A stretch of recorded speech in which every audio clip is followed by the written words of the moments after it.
सनातन वैदिक विश्व हिंदू धर्म सत्य प्रात्यक्षिक पुनर्जीवन। मी काशी विश्वेश्वर सरस्वती महाराज कलकी दत्तात्रय मंदिर शिरूर गोंडनदी पाचवाडी येथून दिनांक 8/8/1960 पासून प्रचार करीत आहे।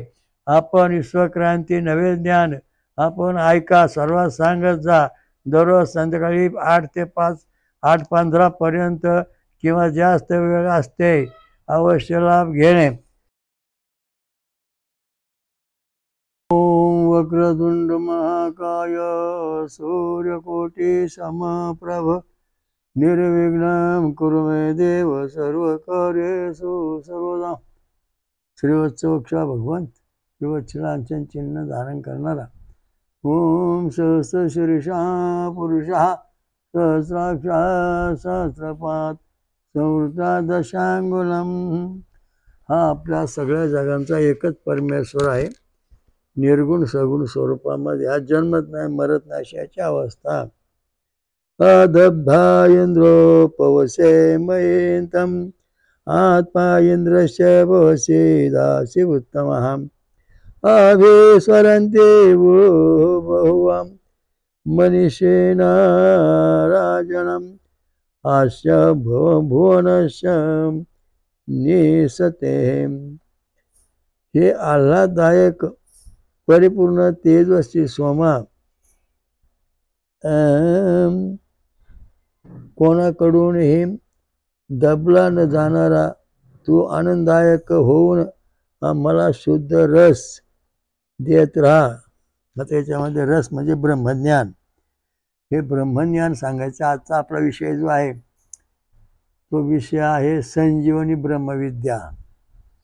आजचा विषय आहे संजीवनी ब्रह्मविद्या आणि प्रवचन आहे 101। तर त्याच्याकरता आनंदित आहे। हा सोमरस जो आहे हा आपला ब्रह्मविद्या प्राप्त करून देणार रस म्हणजे ब्रह्मविद्या। ब्रह्मविद्याची कधी नाश होत नाही, कधी तिला कोणी हरू शकत नाही, कोणी त्या विद्येला जिंकू शकत नाही, अशी ही विद्या आहे ब्रह्मविद्या। ज्याचा नाश होत नाही, जे काही जन्माला येत नाही आणि ज्याचं जे जसं तसं कायम आहे तो परमात्मा ही ब्रह्मविद्या जाणतो।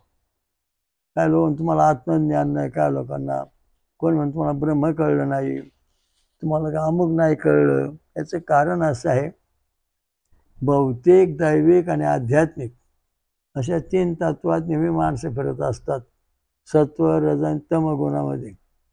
मग त्याच्यामध्ये भूतियान मार्ग, पितृयान मार्ग, देवयान मार्ग, ब्रह्मयान मार्ग असे 4 मार्ग आहेत। तर आपला ब्रह्मविद्या प्राप्त करायची म्हणजे आपलं साधना कशी करायला पाहिजे। हा सोमरस जो आहे आनंददायक आहे आणि हा ब्रह्मविद्या प्राप्त करायची म्हणजे आपल्याला साई बटन आपली पॉझिटिव्ह आली पाहिजे हृदयामधली कार्डिगमची 6 ते 10 mm आणि त्यावेळेस आपल्याला ब्रह्मविद्या प्राप्त होते, तशी ती प्राप्त होऊ शकत नाही। आपण गप्पा मारतो, ही ब्रह्म असं आहे, ते तसं आहे, ते तसं आहे, परंतु ब्रह्मस्थितीमध्ये आपण जाऊ शकत नाही। गेलो नाही तर आपल्या गप्पावरून त्याचा काय उपयोग नाही। भजन कीर्तन इकडं आपण सगळ्या गप्पा मारतो, पण ब्रह्मस्थितीत जायचं म्हणजे समाधी अवस्थेत जावं लागेल। सर्व धर्म परित्यज्यम, सर्व धर्मांचा त्याग करणारा जो आहे त्याला ब्रह्मविद्या प्राप्त होते। आणि ब्रह्मविद्येच्या पेक्षा जगात श्रेष्ठ कुठली विद्या नाही। संजीवनी ब्रह्मविद्या ती कशी प्राप्त करायची ते आता आपण पुढं पाहणार आहोत।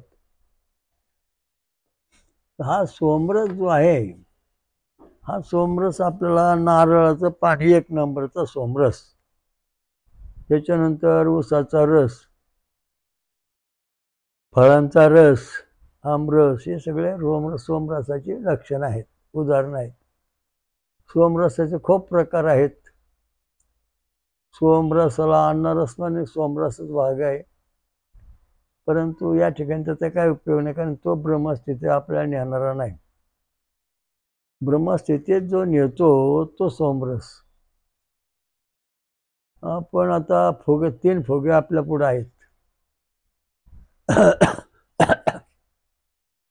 आता 3 फुगे आहेत. एका फुग्यामध्ये हवा भरलेली आहे. एका फुग्यात पाणी भरलं, एक झोपून आहे. ते पाणी भरलेला फुगा जागेवरच गडबड गडबड लोळत राहणार आणि फुग्यात हवा भरली, तो हवेत उंच उंच उंच उंच जाणार, म्हणजे तो ब्रह्मस्थितीत जाणार. आणि हा झोपलेला जो फुगा आहे खाली फुगलाच नाही, त्याला कोणत्या अवस्थेत न्यायचं, असे देव लोक आहेत. आपली अवस्था आहे फुग्यासारखे झोपल्यासारखे. म्हणजे आपण एकतर पाणी भरलं फुग्यासारखं आहोत, म्हणजे आपल्याला भूतियान मार्ग आणि पितृयान मार्गाचा दोष लागलेला आहे. त्यामुळे फुग्यात हवा भरलेली आहे, पाणी भरलेलं आहे. आणि देवयान मार्गाचा जो फुगा आहे तो हवेच वर चाललेला आहे.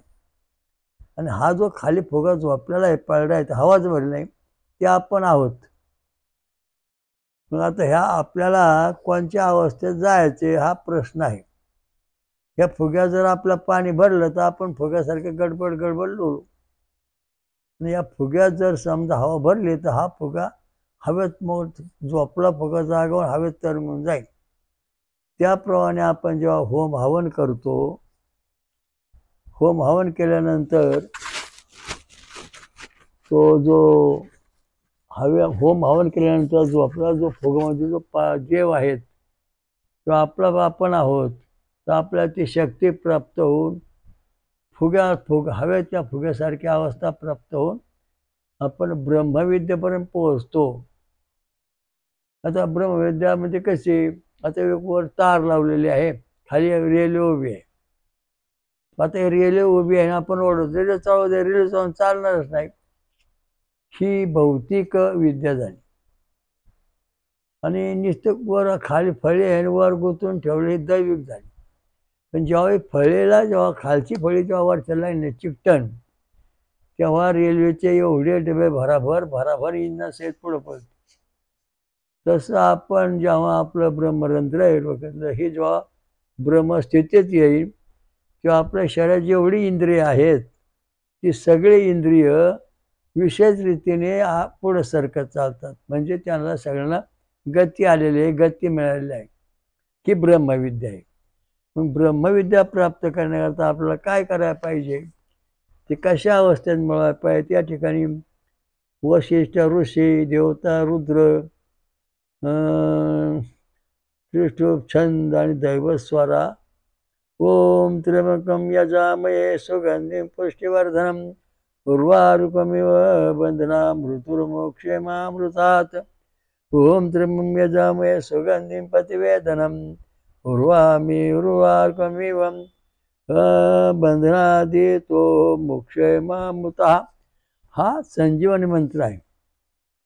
आणि हा जो संजीवनी ब्रह्मविद्याचा मंत्र आहे, हा मंत्र आपला आत्मसात करायचा आहे. आणि हा मंत्र आपण जेव्हा आत्मसात करू तेव्हा आपली सर्वातली सगळी जी इंद्रिय आहेत मेलेली, ती नवे तयार होतात. म्हणजे उदाहरणार्थ इंद्रिय मेली, अहो कसं काय बोलता, कॅन्सर, महारोग म्हणजे इंद्रिय मेली तुमची, क्षयरोगामध्ये इंद्रिय मेली, तिकडे जिवंत आहेत, म्हणून त्याला रोग होतो. जेव्हा आपण हा मंत्र म्हणू, ओम त्र्यंबकं यजामहे, तर या मंत्रामुळं काय होणार, आपण जसं असं म्हणत जाऊ तसं तसं आपले ज्या शरीरातले ज्या पेशी आहेत मेले, इंद्रिय कमकुवत झाले, जळालेत, ते पुन्हा नव्या पालवी फुटतात. जसं बोरी झाड असतं, उन्हाळ्यावर सगळा पाला गळून जातो. नुसत्या काड्या आपण मोडली तर काडी कुटकुन वाजते, पण पाऊस झाल्यानंतर ती काडीला जर मोडायचं तर मोडत नाही, तिला जीव आलेला असतो, त्यातून पाणी येतं. फार अद्भुत कला आहे, लक्षात ठेवा. तुम्ही बोरीचं निरीक्षण केलं तर उन्हाळ्यामध्ये त्या काड्या मोडतात. काही शेजारच्या 1-2 काड्या मोडून पाहिल्या आणि 2-3 काड्या पलीकडे शिल्लक ठेवल्या. पाऊस झाल्यानंतर त्या काड्यांना जीव आला, त्या मोडत नाही, वाकायला लागल्या, त्यांना पाला फुटला. म्हणजे ही संजीवनी विद्या आहे. आणि संजीवनी विद्या प्राप्त करायची ब्रह्मविद्या म्हणजे तुम्हाला बोरीच्या झाडाखाली बसून 1 वर्षभर तप करावं लागणार आहे. कारण का बोरला पाला आहे तर तुम्हाला संजीवन विद्येचं रहस्यमय कथा आहे. पण जेव्हा बोरीचा पाला संपूर्ण गळून जाईल तेव्हा तुमच्या शरीराची इंद्रिये ती सुद्धा संपूर्णपणे झोपी जाणार. आणि जेव्हा तुम्ही संजीवनी महामंत्र जपता पावसासारखा तेव्हा ती इंद्रिये पुन्हा उत्तेजित नव्या अवस्थेकडे येतील, फुग्यासारखी वर सरकतील, ब्रह्मज्ञान प्राप्त होत. आपली बुद्धी ब्रह्मज्ञान प्राप्त करू शकते का? आपली बुद्धी परमेश्वर स्वरूप आहे का? आपली बुद्धी ज्ञान देऊ शकते का? आपली बुद्धी कर्तव्य करू शकते का? प्रत्येकाला बुद्धीचा अभिमान आहे, स्वाभिमान आहे. परंतु वेदामध्ये वांगमृ ऋषी आणि वांगमृ देवी म्हणजे बुद्धी, तर ती बुद्धी अशी बोलते की मी परमेश्वराची बुद्धी आहे, परमेश्वराजवळ आली. मी तुम्हाला राजा बनवणार, श्रीमंत बनवणार, श्रीकृष्ण तुमच्या सगळ्या जीवनातले प्रश्न सोडवणार अशी मी बुद्धी आहे. परंतु परमेश्वराच्या सत्तेशिवाय मी काही करू शकत नाही. कोणाला राजा बनवू शकत नाही, कोणाला काय देऊ, कारण तिला मूळ जी शक्तीला पाहिजे, बुद्धीला ताकद पाहिजे, ती ताकद परमात्मा परमेश्वराकडून मिळते. ते ब्रह्मविद्या, तो परमेश्वर संजीवनी ब्रह्मविद्या. बोरीच्या झाडाखाली बसून तुम्ही जर तप केलं सतत तर तुम्हाला संजीवनी ब्रह्मविद्या प्राप्त होऊ शकते, होते. आता त्या काय माणसाला कॅन्सर झाला, त्यांच्या पेशी मरून चालल्या आणि त्याचं जीवन उद्ध्वस्त झालं.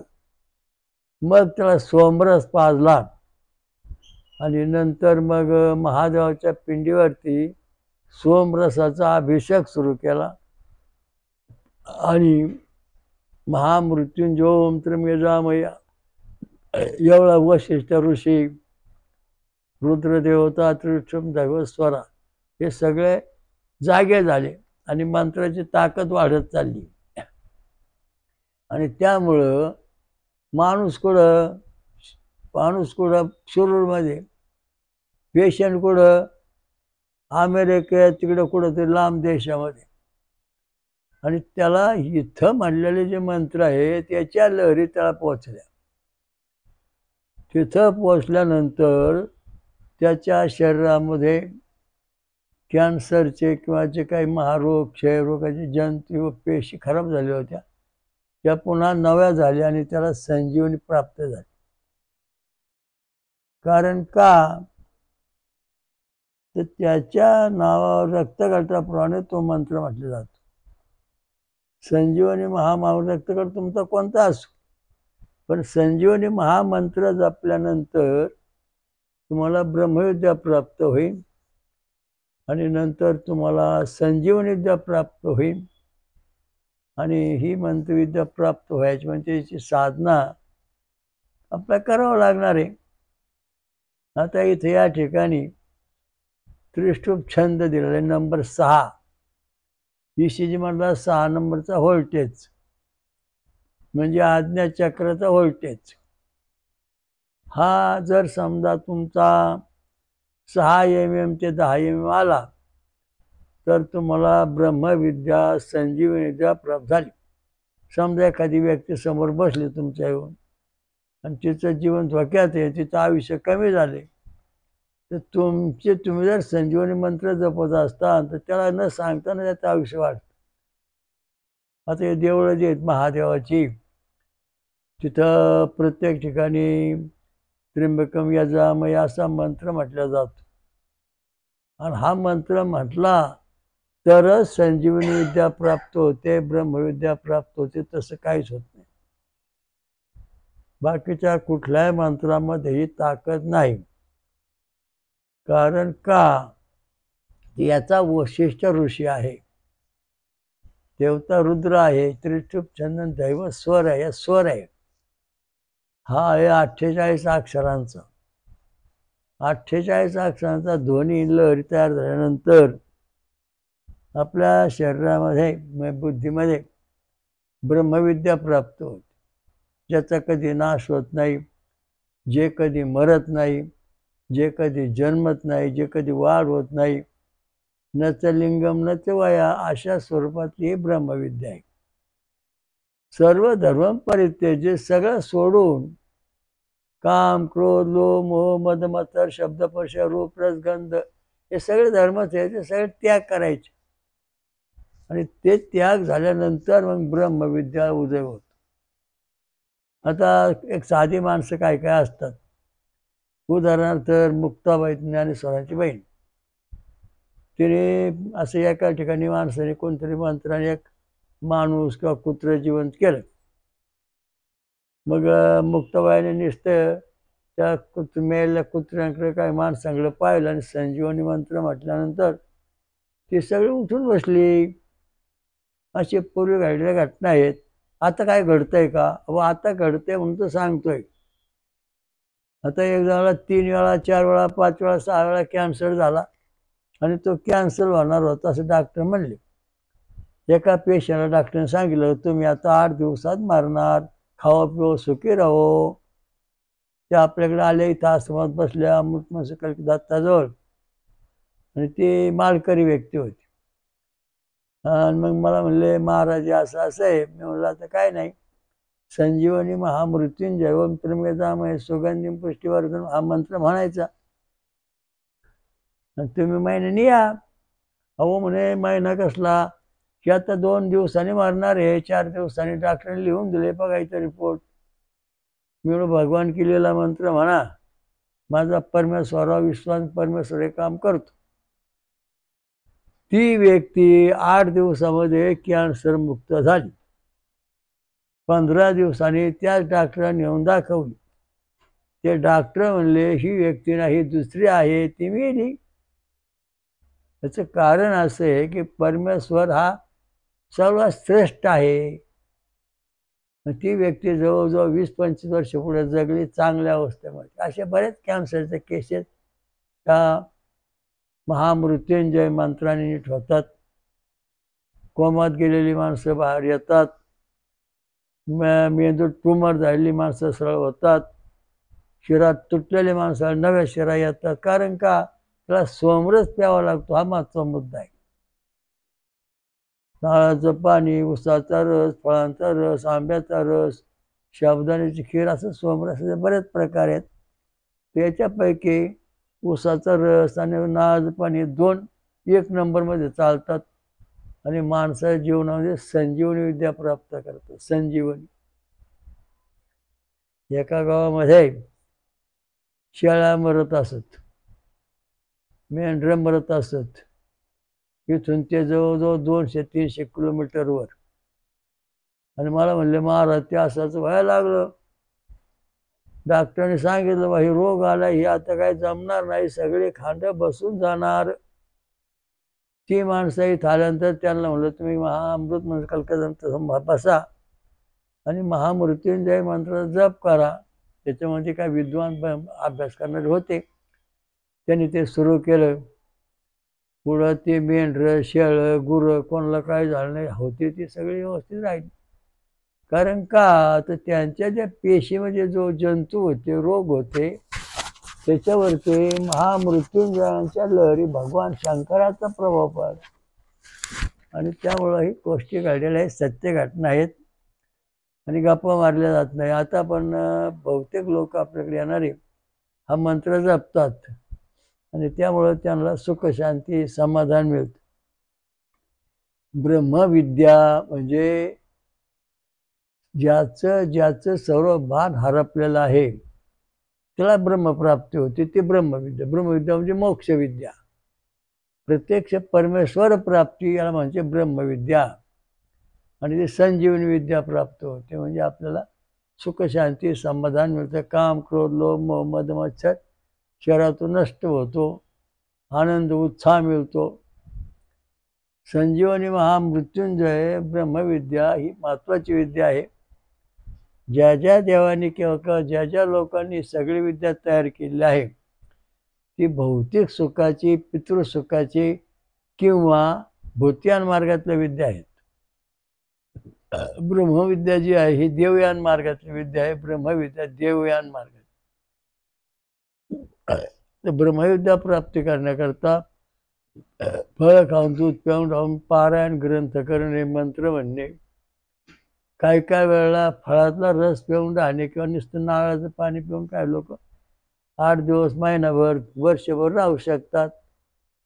तर त्यांना ती ब्रह्मविद्या प्राप्त होते. पण त्याचं कारण असं आहे की आपलं जे 6 नंबरचा व्होल्टेज आहे, त्रिशूप छंदैव स्वरा, हा जर 6 mm 10 mm आला तरच तुम्हाला ब्रह्मविद्या प्राप्त होते, संजीवनीविद्या प्राप्त होते, सुख शांती समाधान आणि जिवंतपणेच आपल्याला ब्रह्मप्राप्तीचं ज्ञान प्राप्त होतं.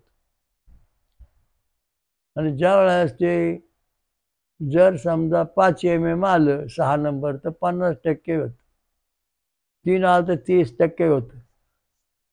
आणि जर समजा आधी कोणी आलं तर काय वेळा हाय बा देव आहे, प्रम आहे बरं का, मग काय नाही नाही खरं नाही, खोटे खोटे, म्हणजे आपलं मन आपलं द्विधावस्था टाकून आपण सत्य निर्णय करू शकत नाही. कारण सत्य निर्णय आपल्या होतच नाही. त्यावेळेला आपण 6 नंबरचं व्होल्टेज आधी कोणी आहे आणि जर ते उणेच असेल, निगेटिव्ह असेल, तर आपल्याला हे ब्रह्मज्ञानाचं काही नाही ना, आपलं काय घेणं नाही असं सोडून देऊन आपण तिकडे पाठ फिरवतो. मग याच्यातून आता तुम्ही संपला, तुमचं पॉझिटिव्ह 6 नंबर निगेटिव्ह झालं, नंतर आधी कोणी झालं, मग याला पॉझिटिव्ह कसा करायचा हा महत्त्वाचा मुद्दा आहे. तर हा पॉझिटिव्ह करण्याचा मुद्दा असा आहे, सोमरस पिणे, त्र्यंबक यजामहे सुगंधिं पुष्टिवर्धन, हा महामृत्युंजय मंत्र जपणे, यामुळं आपलं जीवन सुखी समृद्ध होतं. आता काय का लोकांचे रक्तगट बदललेले आहेत. कोणाचा ए बी असतो, त्याचा ए होतो, पण ओचा ए बी असा रक्त नाही होत, गट नाही होत. कारण ओ हा ओ स्वतंत्रच आहे, तो तसाच राहतो. मग आता समजा तुमचा ए बी रक्तगट आहे आणि तो ए झाला, त्यामुळं तुमची हाडं दुखणार, हाडं कुजणार, तुम्हाला सुखशांती मिळणार नाही. कारण पूर्वीचं शरीर जे आहे त्या शरीरात बिघड झालेलं आहे. म्हणजे तुमची हाडं नेहमी जी आहेत ती ए बी रक्तगटाची आहेत. आणि आता तुमचा ए गट झाला म्हणजे पुन्हा ए गटाची आली, म्हणजे ए आणि ए बी एकाला मिळत नाहीत. त्यामुळं एकमेकांच्या आतल्या हाडातले जे मगज आहेत किंवा त्याच्यातल्या ज्या शिरा आहेत त्या एकमेकांच्या विरुद्ध कार्य करायला लागतात. म्हणजे आपल्या शरीरामध्ये महाभारत लढाई सुरू होते. मग आता हा जो मूळसूत्र बदलते, रंगसूत्र बदलतात आणि याच्यामध्ये बराचसा बदल होतो. काय वेळा हाडं कुजतात, हाडात बदल होतो का, PPM कमी आहे. मग संजीवनी ब्रह्मविद्या कुठे राहिली, आपल्याला मिळू शकत नाही. PPM कमी झाल्यानंतर आपल्या शरीरामध्ये हाडं बदलतात, हाडांचं रूपांतर बदलतं, हाडामध्ये बदल होतो, कुजतात. मग PPM हे सोमरसामधून आपल्याला मिळतं. त्याने एकदा सोमरसात मिळालं, काकडी त्याच्यापासून मिळतं. आणि हे सोमरसात मिळाल्यानंतर आपल्याला संत्री, आमरस, केळी, सफरचंद यातून म्हणजे त्या सोमरसाच्या फळामधून हे PPM आपल्याला मिळाल्यानंतर आपली हाडं सरळ होतात, माकड हाड सरळ होतं, कुंडळी, मग आपली कुंडळी जागी होते. मग आपला जो रक्तगट बदलला आहे तो पुन्हा जागेवर येतो. कुंडळी जागे झाल्यानंतरच तुमचा एचा ए बी झाला, तर तुमचा एचा ए बी झाला. असे जे फरक झालेले आहेत ते मूळ गट जो आहे तो पुन्हा जागेवर येऊ शकतो. आणता येतो. विज्ञान अजून जमलं नाही आणि आपल्याला वेद मंत्राच्या वेद सायन्समध्ये याच्यामध्ये फायदा झालेला आहे. तो परत असं तसं तयार होतो. तर याच्याकरता आपल्या ब्रह्मविद्या प्राप्त करायची. बाकीच्या खूप विद्या आहेत, खूप विद्या आहेत जगामध्ये, खूप.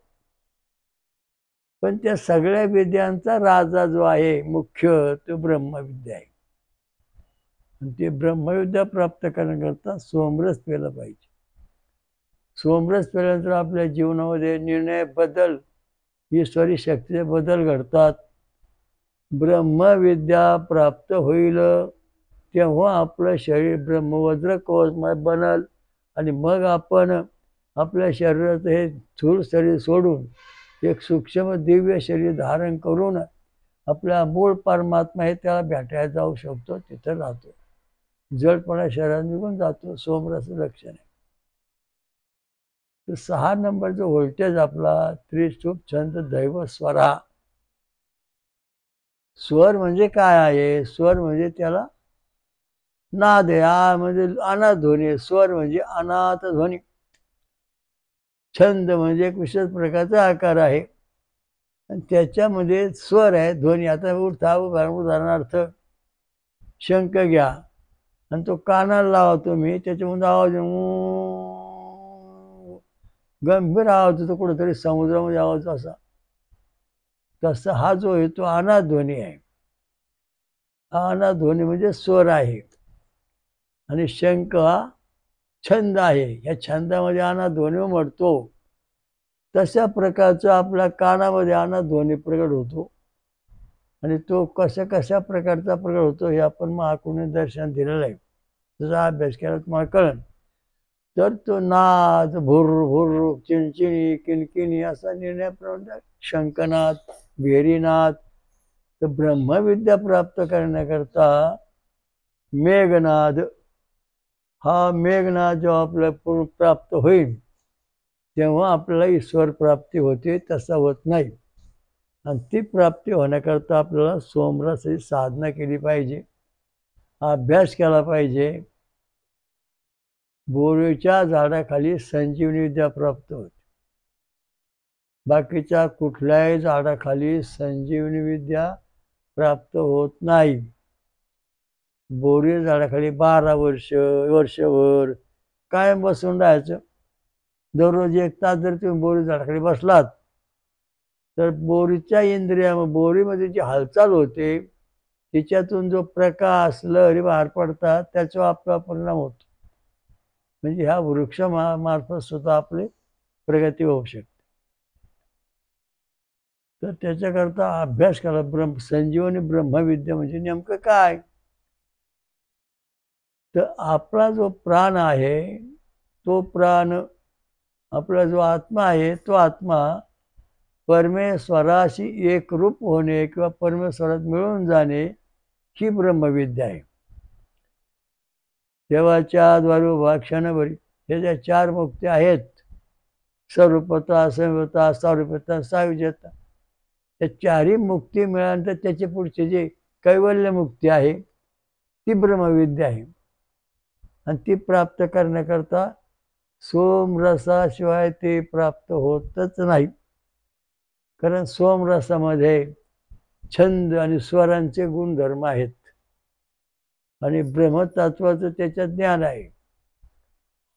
फुग्या जशी हवा भरला, फुगा हवेत जातो, वर वर चढतो, तसं सोमरस पिऊन अभ्यास केल्यानंतर आपली जी बुद्धी आहे ती परमेश्वराजवळ जाऊन पोचते. आणि मग बुद्धीला काय त्याग करायचं, काय ज्ञान करायचं हे सगळं समजलं जातं. त्या प्रकारचं हे बुद्धिवैभव जे आहे ते बुद्धी परमेश्वराच्या नियंत्रणाखाली चालते. बुद्धी स्वतंत्र नाही. बुद्धी स्वतंत्र नाही, परमात्माच्या नियंत्रणाखाली चालते. बुद्धी जर स्वतंत्र असती तर तुम्ही जग जिंकलं असतं. जगावर नको तेवढा प्रभाव पाडला असता आणि ब्रह्मविद्या प्राप्त केली असती. जीवा संपे जीवपण, ज्ञाना संपे ज्ञानपण, ध्याना संपे ध्यानपण, ब्रह्म संपे ब्रह्मपण. तेव्हा कुठे तुम्हाला ब्रह्मविद्या संजीवनी विद्या प्राप्त होते. त्र्यंबक यजाम सुगंधी वर्धन, पशुपक्ष्यांची भाषा कळते, निळवंत्याची विद्या कळते, निर्णया प्रकारचं ज्ञान होतं. कोण कसा नाव जिंकतो, कोण कसे नाव ओळखतो हे सगळं कळतं. समोरून आलेला मनुष्य जर असेल तर त्याचं नाव काय तुम्हाला न सांगताना तुम्ही सांगू शकता. कारण का तो ध्वनी येतो त्याच्या नावाचा. आता आपण असं बसलो, आपल्याला काय माहीत नाही, पण असं चांगलं बसलो, मग आपलं काय वेळा असं ऐकू होतं, जय जय राम कृष्ण हरी, कुठेतरी अनंत कोटी मैलावरती आवाज चालला, तर तो आवाज ऐकू होतो, त्याच्याला काही शब्द ऐकू येतात किंवा काही ध्वनी ऐकू येतात. कारण का तर ब्रह्मविद्या आहे ती परमेश्वरापर्यंत जाण्याकरता आणि परमेश्वराचा परमात्मा स्वरूप जे आहे ते पूर्ण मिळण्याकरता विद्या आपण आत्मसात केली पाहिजे, अभ्यास केला पाहिजे. षटचक्र भेदन हे जे मूलाधार चक्र ते सहस्रदळ जे आहे हे ब्रह्मविद्या प्राप्त झाल्यानंतर ते प्रकट होतं, तसं होत नाही. ब्रह्मविद्याची खूप मोठी व्याख्या आहे. ओम खल्वदम ब्रह्म, ओम खम ब्रह्म असं वेदात सांगितलं. ओम खम ब्रह्म, ओम खम ब्रह्म. आता याच्यामध्ये कसं आहे, ओम खम ब्रह्म वेदात सांगितलं. ओम खम आणि ब्रह्म, ओंकार ध्वनीपासून आकाश तत्व निर्माण झालं आणि आकाश तत्वातून पुढं ब्रह्मापर्यंत आलं. म्हणजे ओम खम आणि ब्रह्म म्हणजे तुम्हाला आधी ओम ध्वनी मिळाला, ओम ध्वनी आकाश तत्वात मिळाला आणि आकाश तत्व संपल्यावर ब्रह्म प्राप्त झाले, ब्रह्मविद्या आली. हे झालं निगमावस्था. आता आगमावस्था असे ब्रह्म खम आणि ओम.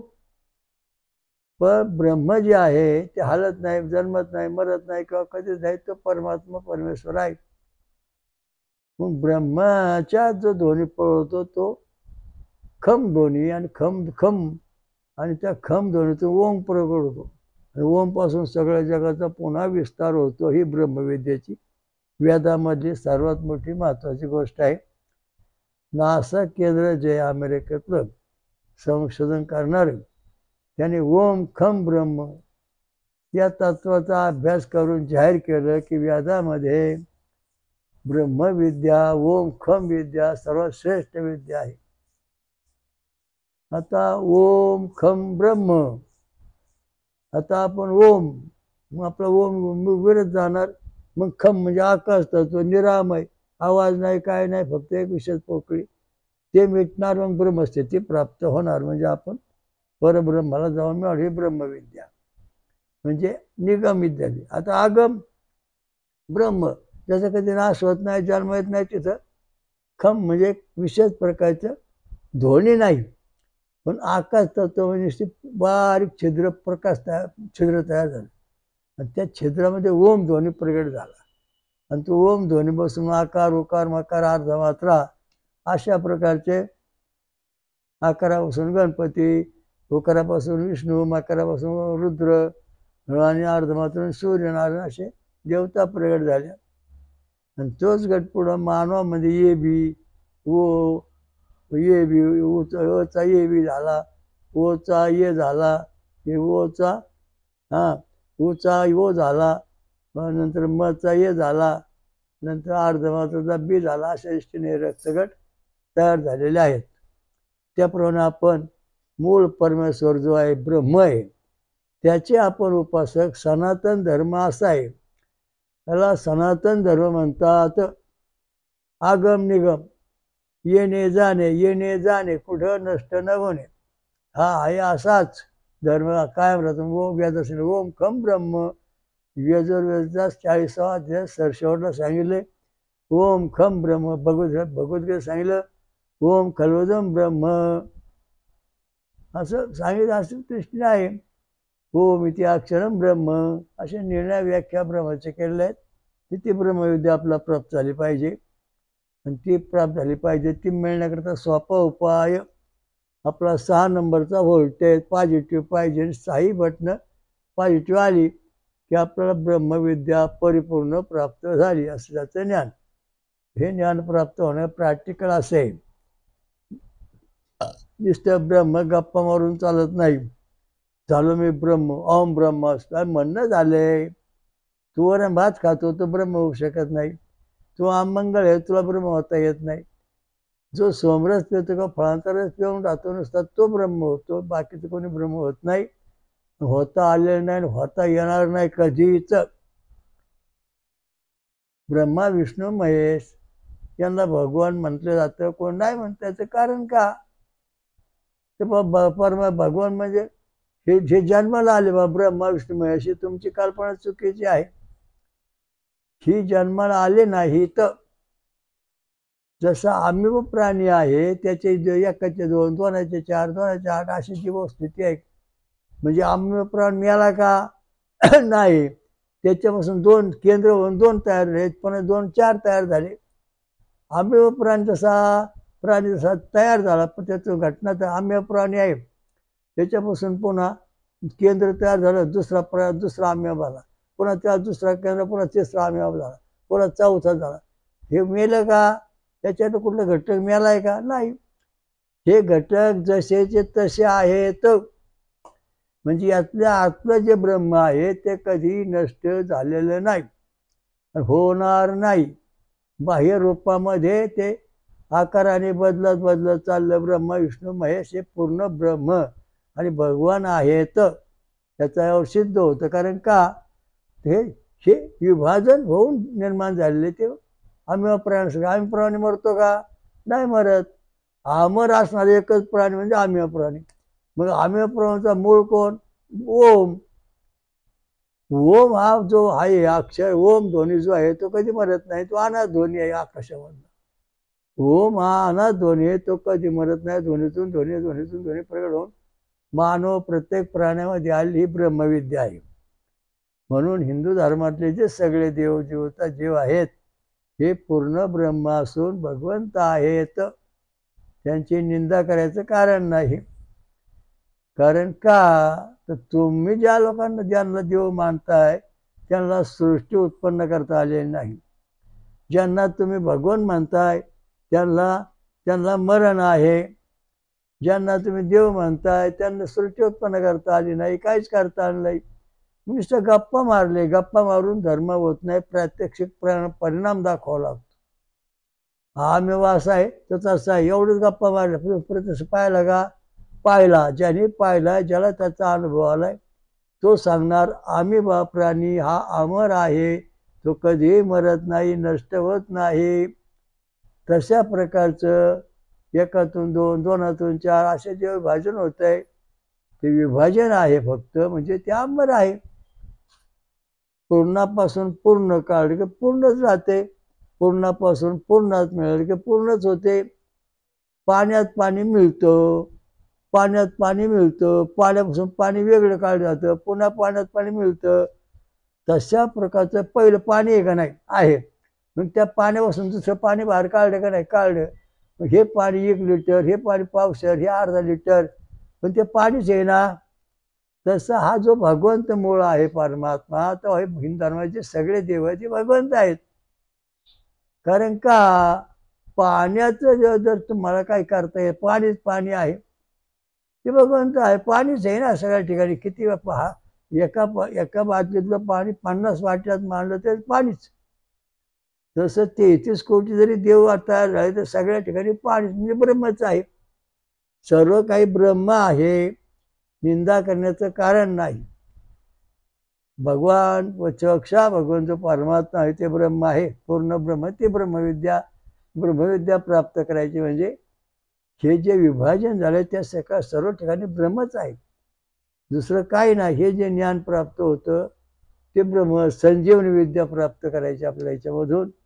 म्हणजे तुम्हाला तुमचा समजा आता आत्मा निघून जाणार आहे, पण तुम्ही त्र्यंबकेश्वर म्हणून तो आत्मा जागेवर थांबणार आहे. ती संजीवनी विद्या, तुमच्या शरीराचं संजीवनी विद्या, संजीवनी ब्रह्मविद्या हा आपला विषय आहे. त्याच्यावर सखोल अभ्यास करण्याकरता खूप वेळ लागणार आहे. थोडक्यात सारांश रूपाने आपण हे प्रवचन दिलेलं आहे. ओम श्री रामलिंग महाराज की जय. गो असो हयग्रीव गोडे गंगा मैया के जय. सर्व जगाचा एकच परमेश्वर पूर्ण ब्रह्म संजीवनी ब्रह्मविद्या सांगणारा श्रीवचक्षा भगवंत. ओम सहस्र शीर्षा सहस्रश पास्वात सुवृत्ताय दशांगुलम स्वयं विश्वराजा श्री अमृत महाराज के जय. जगात आणि महाराष्ट्रात 5वं महाशक्तीपीठ निर्माण करणारे शिरूरमध्ये अमृत कलकत्ता येथे महापंसागरेश्वरानुसार महापंचसागरेश्वरी महादुर्गा माता की जय, कालभैरव की जय, शरीश्वर की जय, खंडेश्वर की जय, हनुमान की जय, सर्व देव देवता की जय, साधू संतान की जय. सर्व ठिकाणी संजीवनी ब्रह्मविद्या आहे, तिचा विजय असो. हरिओम दत्त. ओम शांत शांत.